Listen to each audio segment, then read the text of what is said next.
परमेश्वर के वचन की सामर्थ। हम देखेंगे, अध्ययन करेंगे कि परमेश्वर का जो वचन है उसमें क्या सामर्थ है। क्योंकि जो मैंने शीर्षक रखा है, जो विषय रखा है, वचन की सामर्थ रखा है। और मैं हर बार जब भी प्रार्थना को, वचन को आरंभ करता हूँ तो मैं आपसे यही तो सवाल करता हूँ, कितने लोगों के हाथों में है परमेश्वर का वचन। ये मैं सवाल इसलिए नहीं करता कि ज़्यादा से ज़्यादा बाइबलें बिके, बल्कि मैं इसलिए करता हूँ ताकि आप लोग परमेश्वर के वचन से अनजान ना रहें।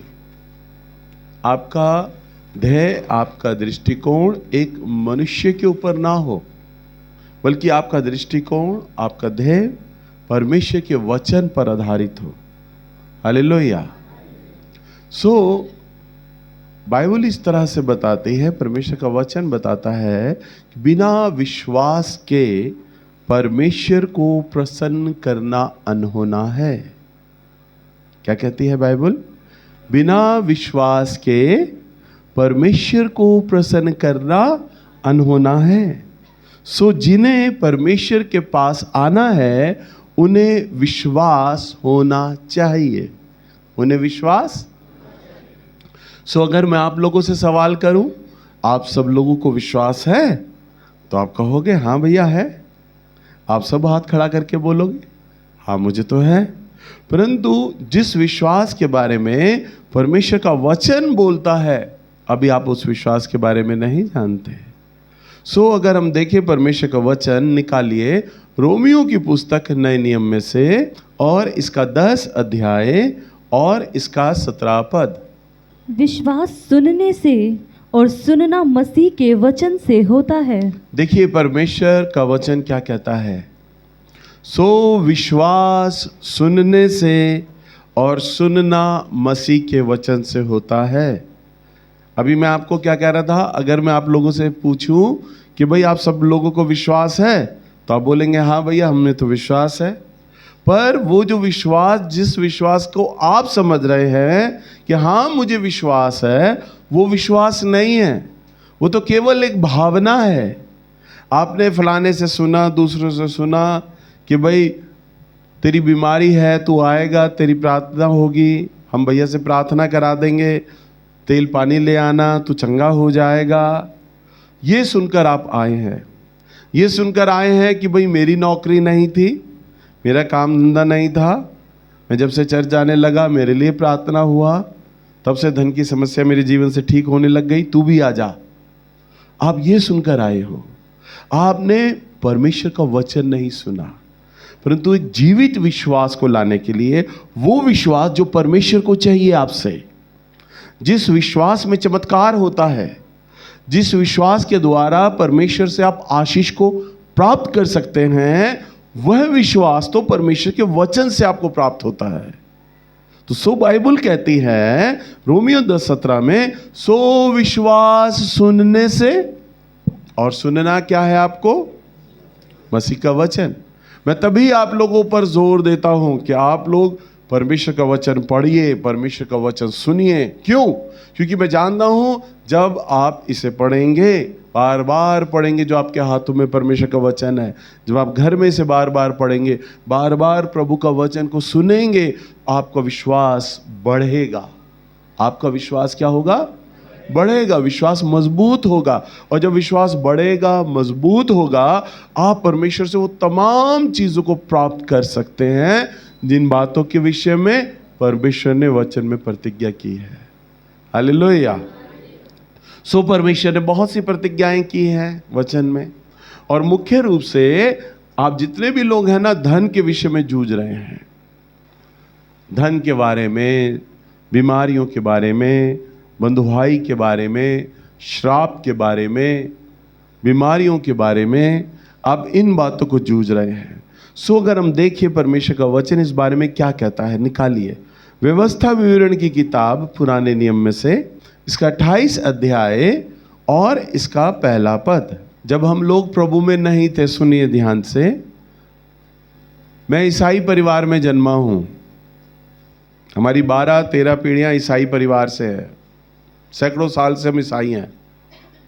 पर ईसाई परिवार में जन्म होने के बाद भी जो बाइबल थी ना, ये परमेश्वर का वचन जो आपके हाथों में है, हमारे घर में एक ऑल्टर था, प्रभु यीशु मसीह का फोटो लगा था क्रूस पर लटकाए हुए, और हमारी जो बाइबल होती थी ना, रेशमी कपड़े से ढकी होती थी, पूरी बंद, सील पैक, चारों तरफ हवा ना लग जाए, मट्टी ना लग जाए।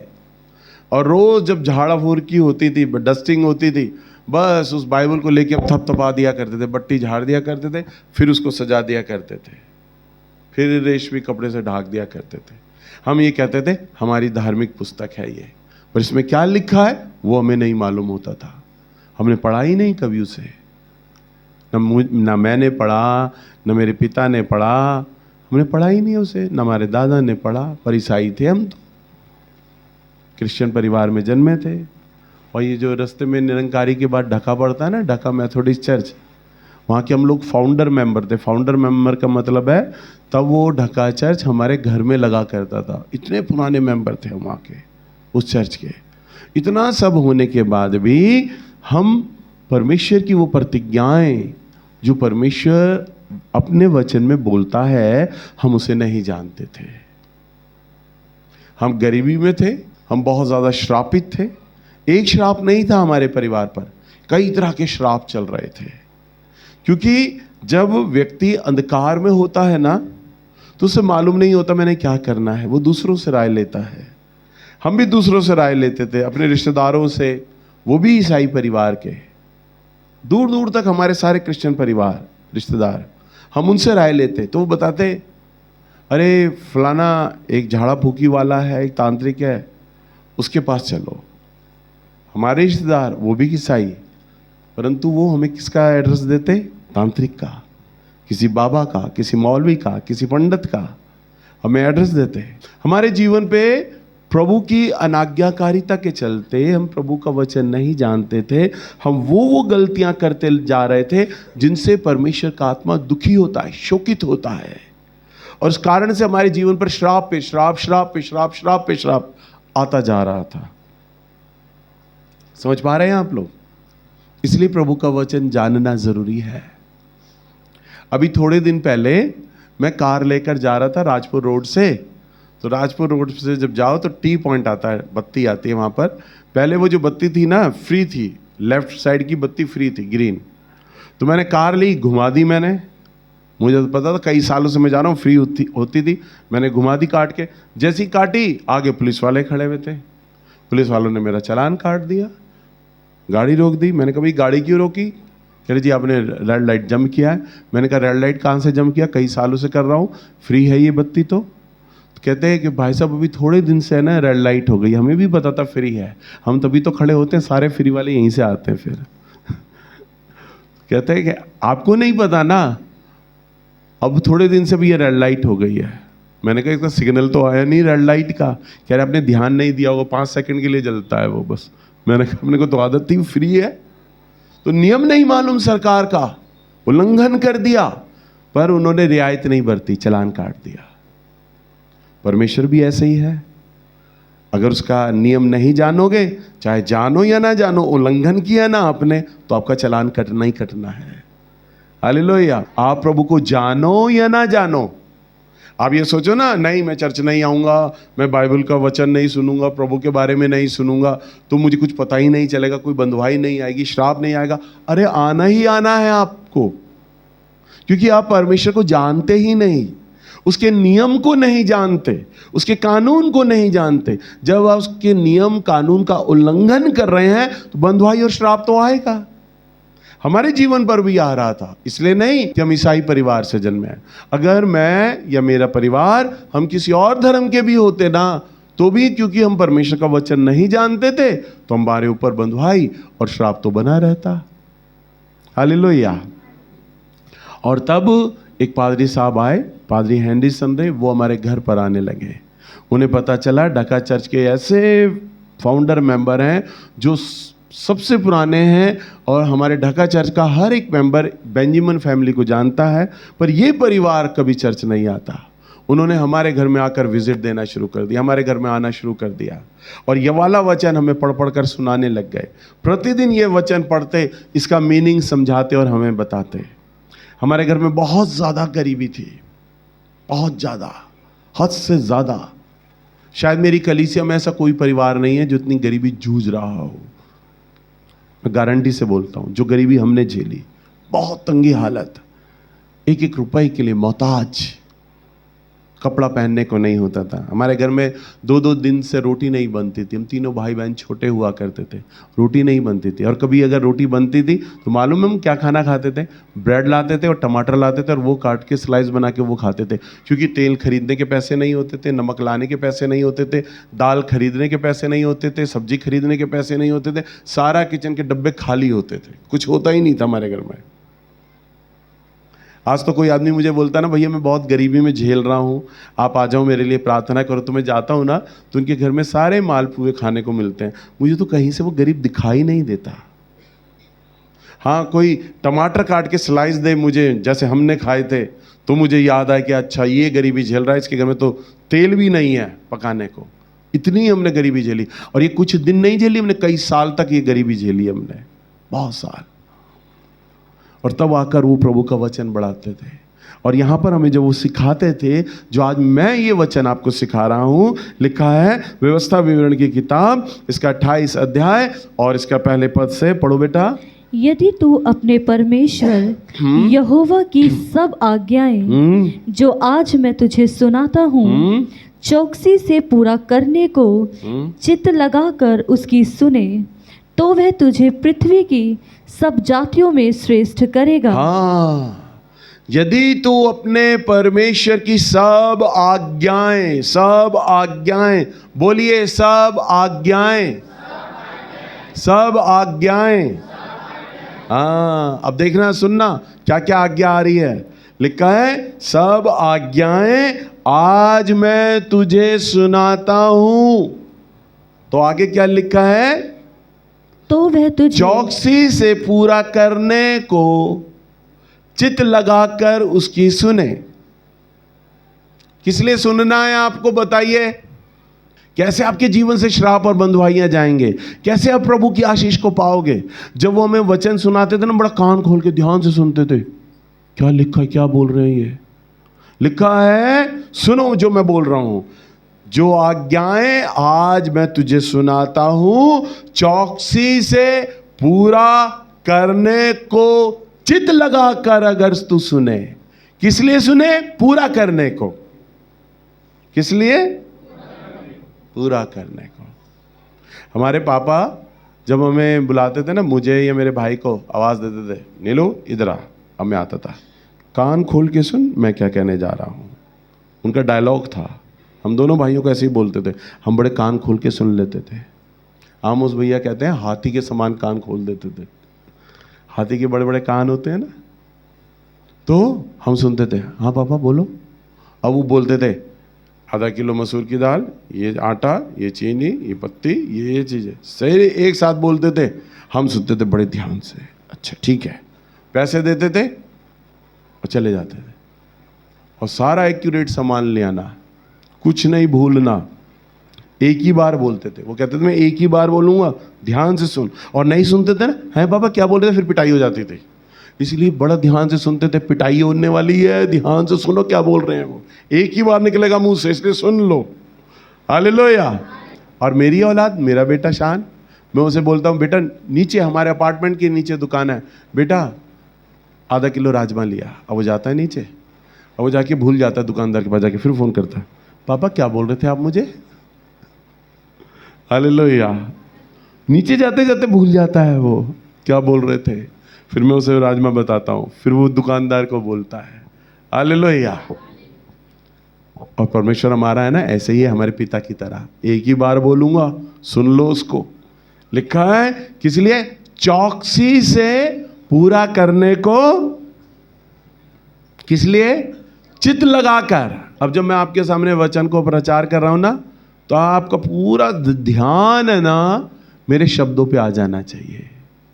कहीं भी आपका ध्यान इधर उधर भटक रहा हो, अपने ध्यान को झटकिए एक एक शब्द पे। भैया शुरू से रह के आखिर तक क्या क्या बोलते जा रहे हैं, आपसे मिस नहीं होना चाहिए। क्यों नहीं होना चाहिए? क्योंकि आगे लिखा है चित्त लगाकर अगर तू उसकी सुने। चित्त लगाकर उसकी सुने। तो आगे देखो प्रतिज्ञा है, तो वह तुझे पृथ्वी की सब जातियों में श्रेष्ठ करेगा। हालेलुया। क्या करेगा? श्रेष्ठ करेगा। मैंने, मेरे परिवार ने चित्त लगाकर परमेश्वर की आज्ञाओं को सुना, और हम जो जो आज्ञा सुनते थे ना, उसे पूरा करने का प्रयास करते थे, और परमेश्वर ने आज मुझे और मेरे परिवार को श्रेष्ठ किया है। हालेलुया। क्यों श्रेष्ठ किया? आज्ञाएं सुनी है बस, क्या बोलता है परमेश्वर, और क्यों हमें उसे पूरा करना है। मोबाइल करो, देखो यहां पर क्या लिखा है, यदि जो मैं सब आज्ञाएं आज मैं तुझे सुनाता हूं चौकसी से पूरा करने को चित्त लगाकर उसकी सुने। यहां पर प्रभु की क्या है, यहां पर बताओ, आज्ञा। आज आप एक आज्ञा लेके जा रहे हो, कौन सी आज्ञा? मेरी आज्ञा यह है, जो मैं वचन में बोलता हूं उसे तुमने चित्त लगाकर सुनना है। यह आज्ञा है। ये केवल ये मत सोचना कि आज भैया जी बाइबल से पढ़ रहे हैं, आज हम इसको याद कर ले उसके बाद मामला खत्म ना। हमेशा के लिए, हमेशा के लिए ये याद रखना है आपको। जब जब आपको प्रभु के भवन में आना है, और जब जब आपको प्रभु का वचन सुनना है, और जब आप YouTube में सुनते हैं तब तब आप जो जो सुनेंगे ना, उसे हमेशा के लिए याद रख लीजिए। ध्यान से सुनिए। क्या सुने? ध्यान से सुने, चित्त लगाकर उसकी सुने, चित्त लगाकर ध्यान से। क्यों सुनना है? अगर आप उसे चित्त लगाकर सुनोगे, ध्यान से सुनोगे, तभी तो आप पूरा करोगे। अगर आपको यही नहीं पता होगा परमेश्वर आज्ञा में क्या बोलते हैं, तो आप उसे पूरा कैसे करोगे? समझ पा रहे हैं? मैं ये कहता हूं आप पूरा नहीं कर सकते, परंतु प्रयास तो कर सकते हैं। जब आप आज्ञा आपको पता चलेगा तब आप प्रयास करना शुरू करेंगे, और परमेश्वर, जब आप प्रयास करना शुरू करेंगे ना, स्वर्ग आकर्षित होगा, परमेश्वर की निगाहों में आप आने लग जाएंगे। और लिखा है, तो वह तुझे पृथ्वी की सब जातियों में क्या करेगा? श्रेष्ठ करेगा। नंबर 2, फिर अपने परमेश्वर यहोवा की सुनने के कारण ये सब आशीर्वाद तुझ पर पूरे होंगे। क्या लिखा है? और अपनी परमेश्वर की सुनने के कारण, बोलिए सुनने के कारण। जब आप ध्यान से सुनते हो तो सुनने के कारण लिखा है ये सब आशीर्वाद तुझ पर पूरे होंगे। हम जब इसको पढ़ते थे ना, मन बड़ा खुश हो जाता था, गदगद। एक प्यासे को पानी की बूंद ही तृप्त कर देती है। भले ही लोटा भर पानी ना मिले, पर हल्का सा होठों पे लग जाए ना पानी, तो उस पानी की आस हो जाती है। हम बहुत गरीबी में थे, बहुत समस्याओं में थे। मेरी छोटी बहन मोनिका जब 9th 10th में पढ़ती थी, कितनी फीस जाती थी मालूम है? 2 रुपये 10 पैसे। कितना जाती थी? 2 रुपये 10 पैसे सरकारी स्कूल की फीस। वो तक हम जमा नहीं कर पाते थे, वो तक 4-4 महीने का ड्यू हो जाता था। उसके लिए भी मैं अपने दोस्तों से उधार लेता था, हम उसकी फीस भर पाते थे। सरकारी स्कूल की फीस नहीं भर पाते थे। 2 रुपये 10 पैसे, बताओ क्या औकात है 2 रुपये 10 पैसे की? उस जमाने में भी नहीं थी, पर हम दे ही नहीं पाते थे, पैसा ही नहीं होता था हमारे पास सरकारी स्कूल में अपनी बहन को पढ़ाने के लिए, वो तक नहीं था हमारे पास। लिखा है, तो ये सब आशीर्वाद तुझ पर क्या होंगे? पूरे होंगे। जब मैं पहली बार अपने बच्चों का, जब मैंने एडमिशन कराया माउंट ऑलिवेट में, मैं खुश हो गया।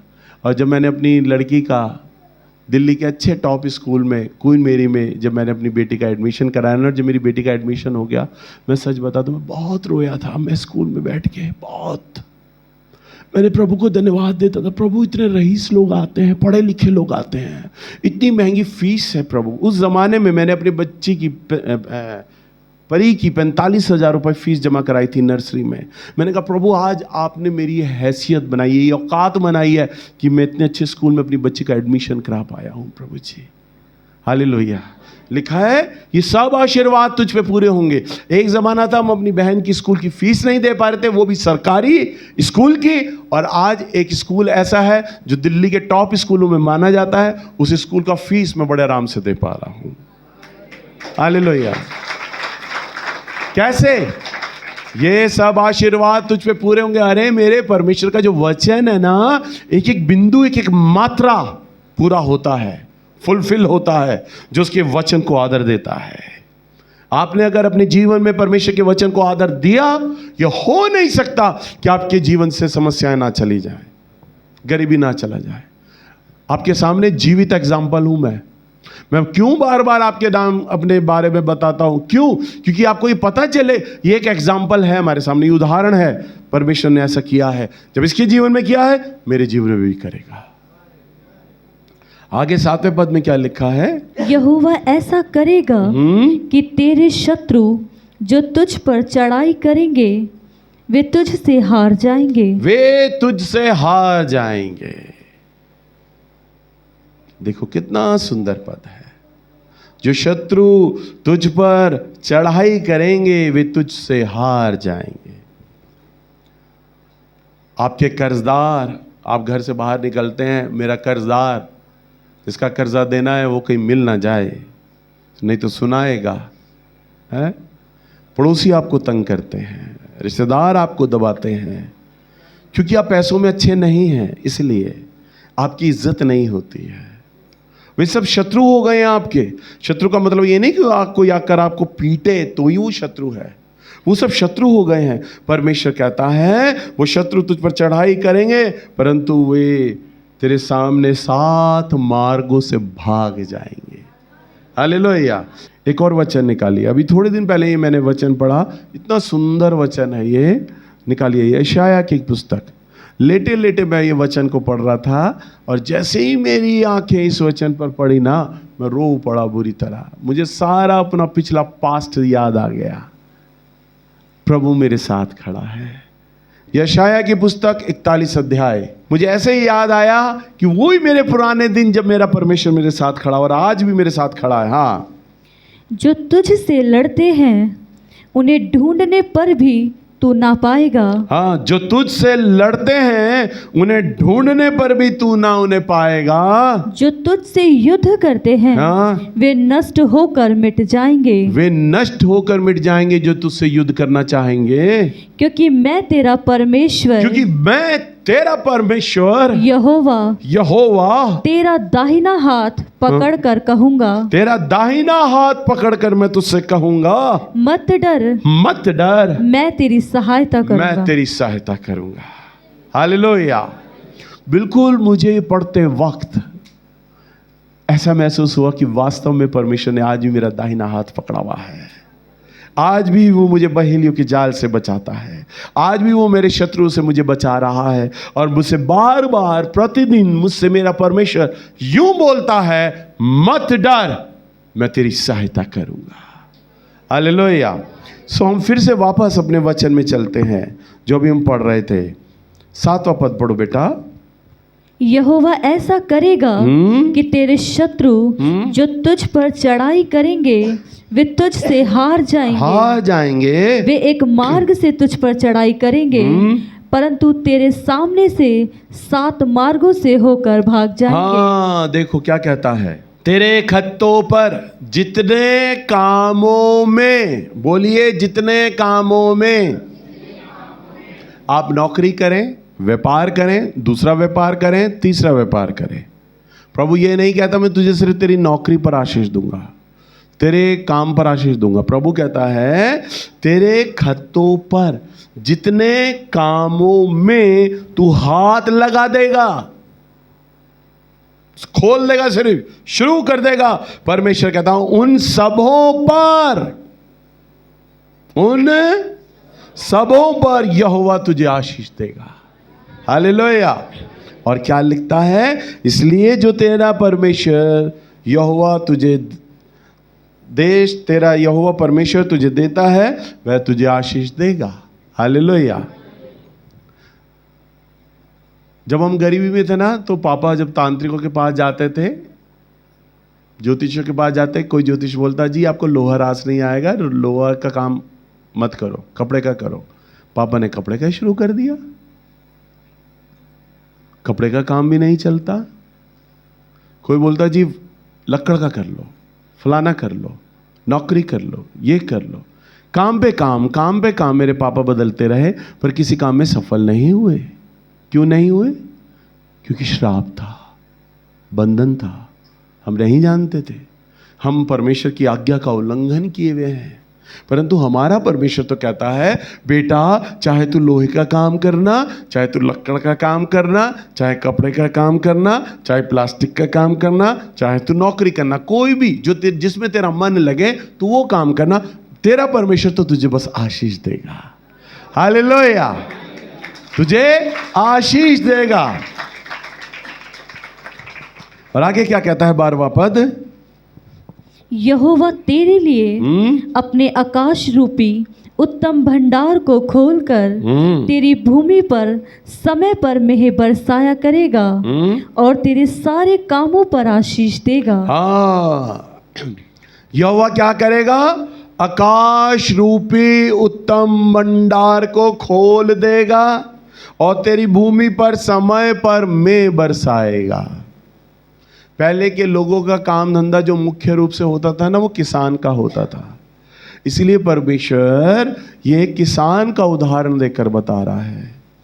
एक किसान जब कुदाल चलाता है, भूमि को उपजाऊ बनाता है, बीज डालता है, उसकी निगाहें किस पर होती है? आसमान पर। अब समय पर बरसात आ जाए बस। और किसान को कितनी बरसात चाहिए? एक लिमिटेड बरसात चाहिए। अगर समय पर और इतनी बरसात पड़ गई तो मेरी ज़मीन सोना उगलेगी, और अगर ज़्यादा बरसात हो गई तो मेरी फसल खराब हो जाएगी। किसान चाहे कितनी ही कोशिश कर ले, अपनी फसल को बचा नहीं सकता। ज़्यादा बरसात आ गई, बाढ़ आ गई, सारी फसल खराब हो जाएगी। हर साल आप देखते हो ना, किसानों की फसलें खराब हो जाती हैं ज़्यादा पानी आने से। किसान ने मेहनत तो पूरी करी, परंतु उसको अपनी मेहनत का फल नहीं मिला। क्यों नहीं मिला? क्योंकि आकाश रूपी भंडार उसके लिए बंद है। आकाश रूपी भंडार उसके लिए क्या है? बंद है। सो बंद होने के चलते उस पर आशीष नहीं आ पाई। अब मेहनत तो कर रहे हो, नौकरी पे जा रहे हो, फैक्ट्री में काम कर रहे हो, एक व्यापार खोल रहे हो, फिर दूसरा खोल रहे हो, फिर तीसरा खोल रहे हो। क्यों आप फलवंत नहीं हो रहे? क्यों नहीं बढ़ रहे? क्योंकि आपके लिए आकाश अभी बंद है। परंतु जब आपके लिए परमेश्वर आकाश को खोल देगा, तब आपके लिए समय पर मेघ बरसेगा। हालेलुया, समय पर मेघ बरसेगा। मेरे पास एक सीडी थी ट्रांसफॉर्मेशन के नाम से। ट्रांसफॉर्मेशन का मतलब होता है पूरी तरह परिवर्तित हो जाना, बदल जाना। अब जो मैं गवाही सुनाऊंगा ना, आपको विश्वास नहीं होने वाला, पर सुनो जरा ध्यान से। एक प्रचारक था, बाहर के देश की कहानी है, ये सच्ची घटना है। एक प्रचारक था, उस प्रचारक को परमेश्वर की आत्मा ने बोझ दिया, फलाने फलाने प्रदेश में जा, वहाँ के लोग बहुत गरीबी में हैं, उनके लिए जाकर प्रार्थना कर। और वो वहाँ अकेला गया और अकेले जाकर उन लोगों के लिए प्रार्थना करने लगा। परमेश्वर की आत्मा की अगुवाई में वो प्रचार करने लगा, दूसरों को प्रभु के बारे में बताने लगा। उस प्रदेश का जो मुख्य काम था ना, वो सब लोग किसान हुआ करते थे, किसानी काम था। वो उनको प्रभु का संदेश देने लग गया। अब जितने किसान लोग प्रभु के पास आने लग गए ना, जितने, ध्यान से सुनना, जितने किसान लोग प्रभु के पास आने लग गए ना, वो किसान लोगों के साथ मिलकर एक प्रेयर ग्रुप चलाने लग गया। दिन और रात प्रार्थना करने लग गया, उपवास करने लग गया उन किसानों के साथ। धीरे धीरे उस प्रदेश के तमाम किसान लोग प्रभु के पास आने लग गए, प्रभु को जानने लग गए। अब तक वो सारे लोग किसान थे, समय पर मेघ नहीं बरसता था, बाढ़ें आ जाती थी, अकाल पड़ता था, सूखा पड़ता था। सदियों से वो लोग गरीबी में झेल रहे थे, बहुत गरीबी में थे। परंतु जब वो प्रचारक गया, धीरे धीरे वो लोगों का जीवन बदलने लगा। और वो हर किसान की ज़मीन पर जाकर प्रार्थना सबू को लेके जाता और उस जगह किसान की ज़मीन के ऊपर से, भूमि पर से उन श्रापों को तोड़ता, उन बंधुआइयों को तोड़ता। वो प्रचारक हर किसान की ज़मीन पर जा जाके वो श्रापों को तोड़ता, बंधुआइयों को तोड़ता। और जब जब किसान लोग बीजों को बोते, फसल को बोते, वो उसको बुलाते और प्रार्थना कराते। धीरे धीरे जब उस वर्ष, ध्यान से सुनना, जो पूरा प्रदेश प्रभु के पास आ गया और जब उन लोगों ने प्रार्थना करना शुरू किया, ज़मीन को पर से बंधुआई और श्राप तोड़ना शुरू किया, तब परमेश्वर ने उनकी ज़मीनों का जो उपज था ना, बढ़ाना शुरू कर दिया। और जो बढ़ाना शुरू कर रहा ना, सुनो ध्यान से, उन के पास कोई स्पेशल खाद नहीं थी क्योंकि गरीब थे, साधारण से बीज थे, साधारण सी ज़मीन थी। जब टीवी में एंकर में वीडियो के अंदर मैंने खुद देखा है, एंकर वहाँ के टमाटरों का साइज दिखा रहा था। एक एक टमाटर का साइज इतना इतना बड़ा जितना खरबूजा होता है। आलू इतने इतने बड़े बड़े, एक एक आलू को दो दो हाथों में लेके दिखा रहा है। लौकी, घिया जिसे कहते हैं, यूं आधे आधे मीटर से भी लंबी, यूं यहां से लेके यहां तक कंधे से भी लंबी जा रही है उसकी। वो कहता है देखो। और गाजरे, यूं करके गाजरे वो उंगली पे ले रहा, कोनी से ऊपर गाजरे जा रही हैं। कहता है आज तक कभी हमने संसार में इतनी बड़ी सब्जियां नहीं देखी, ये इतनी बड़ी सब्जियां कैसे आ रही हैं, हमें समझ नहीं आ रहा।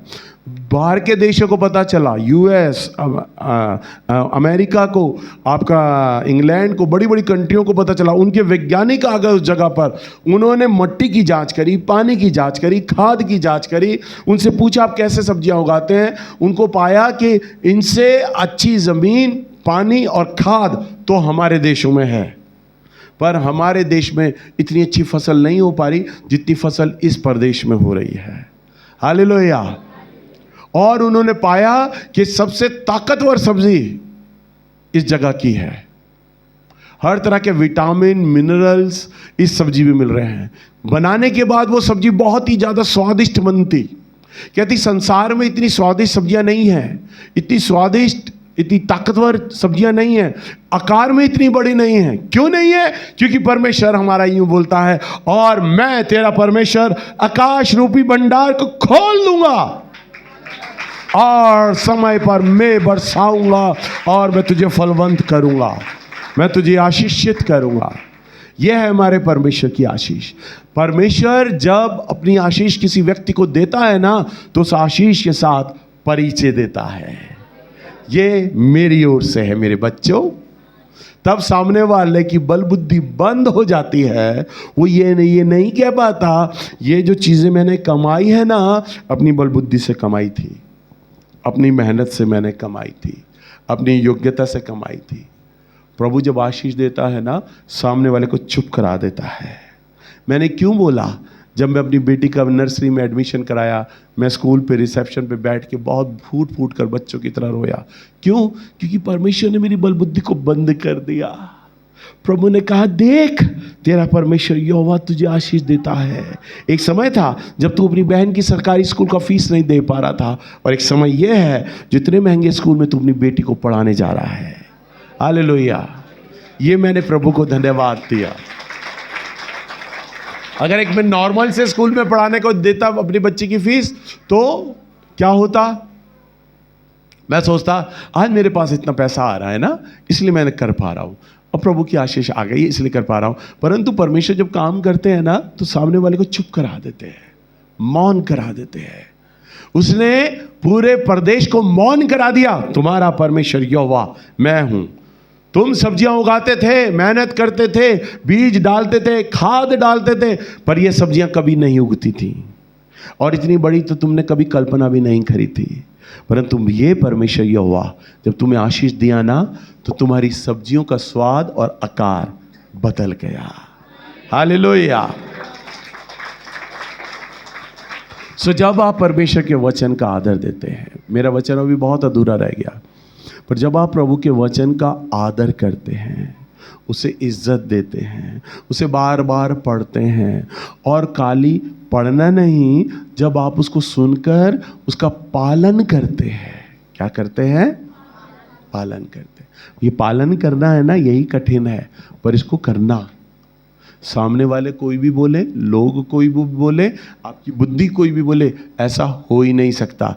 आप परमेश्वर के लिए ना बहरे बन जाना, अपने आप के लिए भी बहरे बन जाना। आपकी अंतरात्मा बोले पागल है, ऐसा हो सकता है क्या? आप कहना नहीं, हो सकता है, क्योंकि परमेश्वर का वचन बोलता है ऐसा होता है। हालेलुया।